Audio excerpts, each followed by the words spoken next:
یا نبی سلام علیکہ،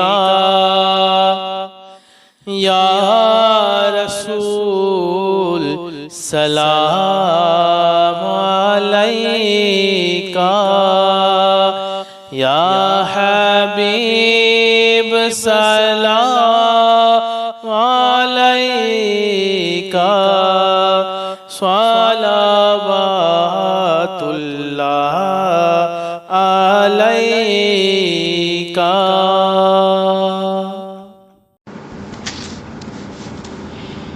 اعوذ باللہ من الشیطان الرجیم، بسم اللہ الرحمن الرحیم۔ لا الہ الا اللہ محمد رسول اللہ، صلی اللہ علیہ یا رسول اللہ، صلی اللہ تعالی علیہ وسلم، نور من نور اللہ۔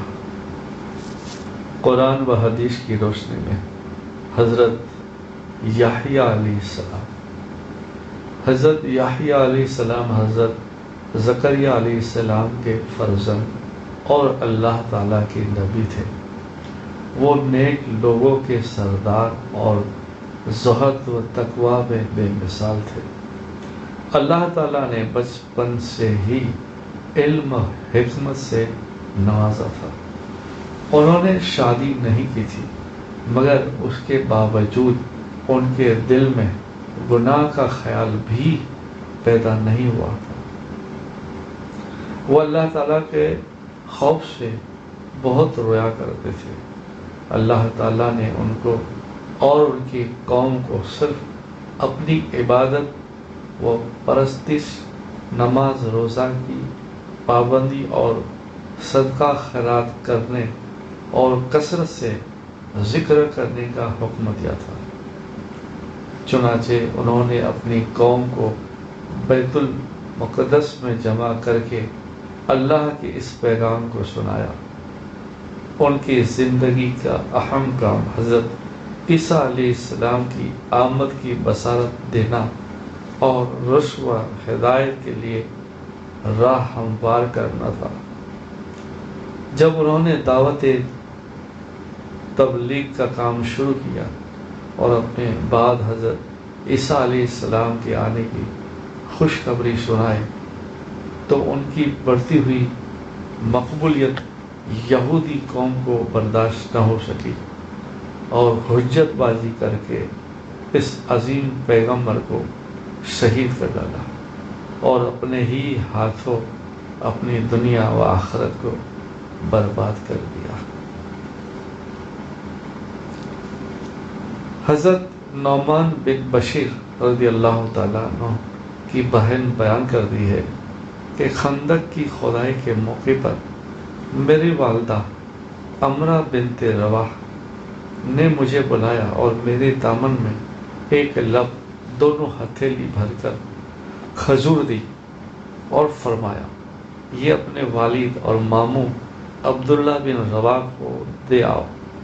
چنانچہ میں چلی، وہاں پہنچ کر اپنے والد اور ماموں کو تلاش کرنے لگی۔ اتنے میں رسول اللہ صلی اللہ علیہ وسلم نے مجھے دیکھ لیا تو فرمایا، اے بیٹی ادھر آؤ۔ میں آپ کے پاس پہنچی تو آپ صلی اللہ علیہ وسلم نے پوچھا، یہ کیا ہے؟ میں نے کہا، یہ تھوڑی سی کھجور ہے، میری والدہ نے میرے والد اور میرے ماموں کے واسطے بھیجی ہے۔ تو حضور پاک صلی اللہ علیہ وسلم نے فرمایا، میرے پاس لاؤ۔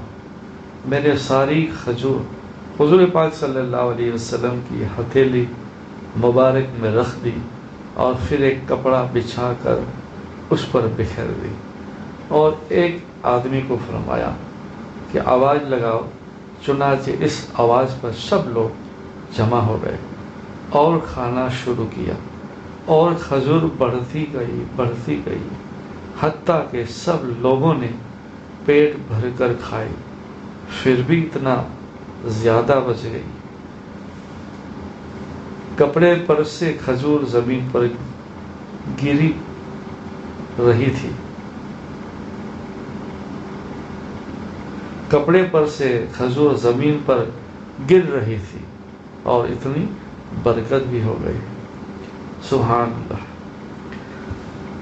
کتاب دلائل النبوت للاصفہانی 415۔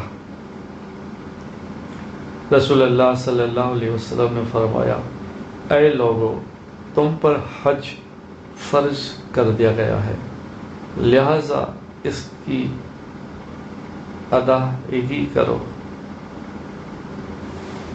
مسلم شریف حدیث نمبر 3257، روایت حضرت ابی ہریرہ رضی اللہ تعالیٰ عنہ۔ رسول اللہ صلی اللہ علیہ وسلم کو جب کوئی رنج و غم پیش آتا تو آپ صلی اللہ علیہ وسلم یہ دعا فرماتے، یا حی یا قیوم برحمتک استغیث۔ ترجمہ، اے وہ ذات جو زندہ و جاوید اور تمام چیزوں کو تھامنے والا ہے، میں تیری رحمت کی امید کے ساتھ تجھ ہی سے فریاد کرتا ہوں۔ کتاب ترمذی شریف حدیث نمبر 3524، روایت حضرت انس رضی اللہ تعالیٰ عنہ۔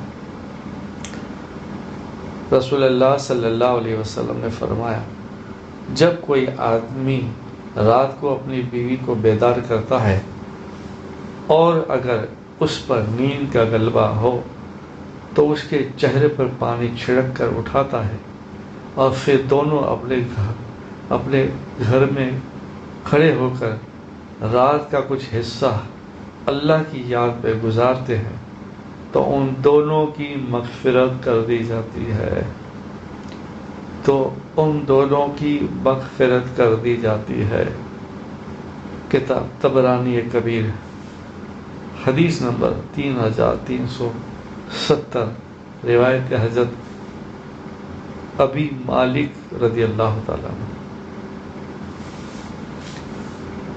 قرآن میں اللہ تعالیٰ فرماتا ہے، بلا شبہ وہ لوگ جو اللہ سے پکا عہد کرنے کے بعد توڑ ڈالتے ہیں اور پھر ان رشتے ناتوں کو بھی توڑ ڈالتے ہیں جن کو اللہ نے جوڑے رکھنے کا حکم دیا، اور زمین میں فساد پھیلاتے پھرتے ہیں، تو ایسے لوگ بڑے خسارے والے ہیں۔ سورہ قرآن پاک سورہ بقرہ آیت نمبر 27۔ قرآن میں اللہ تعالیٰ فرماتا ہے، لوگوں میں سے بعض ایسے بھی ہیں جو کہتے ہیں،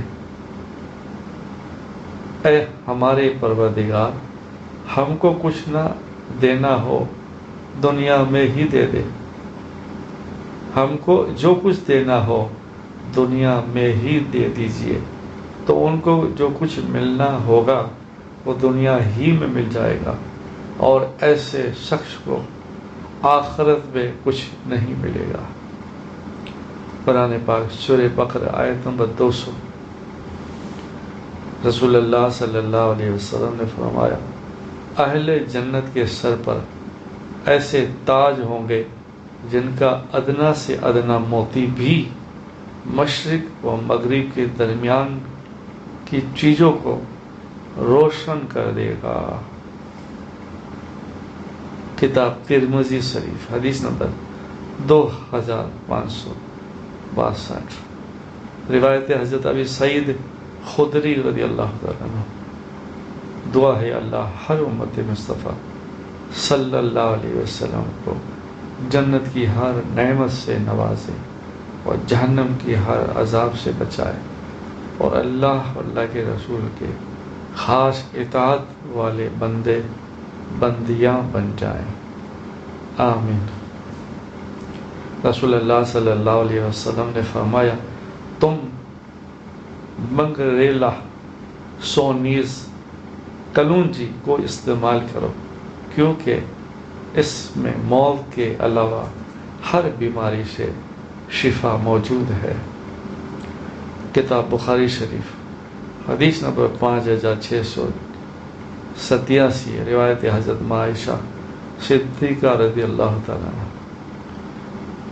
رسول اللہ صلی اللہ علیہ وسلم نے فرمایا جب تم کو کسی بھائی سے محبت ہو جائے تو اس سے اس کے باپ اور اس کے دادا کا نام معلوم کر لو اور اس کے قبیلے اور گھر کا پتہ معلوم کرو، پھر جب وہ بیمار ہو تو اس کی عیادت کرو اور ضرورت کے موقع پر اس کی مدد بھی کرو۔ ادب الصحابہ لی ابی عبد الرحمن سلمی، حدیث نمبر 34۔ صلی اللہ علیہ النبی وعلیہ صلی اللہ علیہ وسلم، صلاۃ و سلام علیک یا رسول اللہ۔